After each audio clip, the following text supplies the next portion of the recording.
जीते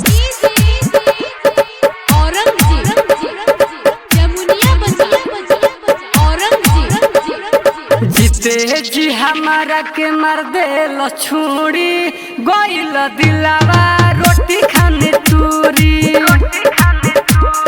जीते जी हमारा के मर दे लछुड़ी गोइल दिलावा रोटी खाने तूरी। भेजला सही हो शादी के नेवता, भेजला सही हो शादी के नेवता, कहला सही हो खाए तू पूरी। जीते जी हमारा के मर दे लछुड़ी गोइल दिलावा रोटी खाने तूरी।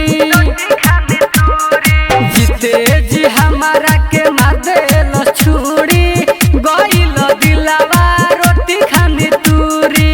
जीते जी हमारा के मर दे लछुड़ी, मर दे लछुड़ी गोइल दिलावा रोटी खाने तूरी। Mix by welcome recording studio जामू बाजार। रहत रहली आँखी के सोझा, रहत रहली आँखी के सोझा, कैसे धोवाई दिल गम के बोझा। खुश रहनी जब आइल पास में, खुश रहनी जब आइल पास में, रोइले गइल जब हमसे दूरी।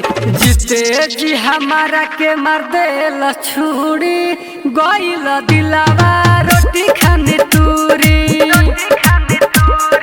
जीते जी हमारा के मर दे लछुड़ी गोइल दिलावा रोटी खाने तूरी। जीते जी हमारा के मर दे लछुड़ी गोइल दिलावा रोटी खाने तूरी। Mix by welcome recording studio जामू बाजार।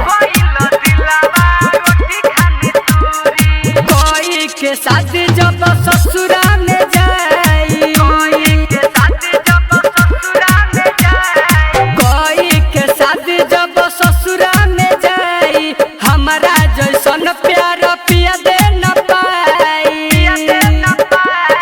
कहे याद टुन टुन अजित प्रेमी, कहले रमेश अजित प्रेमी, दिलवा के श्रद्धा कबो न पूरी। जीते जी हमारा के मर दे लछुड़ी गोइल दिलवा रोटी खाने तूरी। जीते जी हमारा के मर दे लछुड़ी गोइल दिलवा रोटी खाने तूरी। भेजला सही हो शादी के नेवता, भेजला सही हो शादी के नेवता, कहला सही हो खाए तू पूरी। जीते जी हमारा के मर दे लछुड़ी गोइल दिलावा रोटी खाने तूरी। जीते जी हमारा के मर दे लछुड़ी गोइल दिलावा रोटी खाने तूरी। Mix by welcome recording studio जामू बाजार।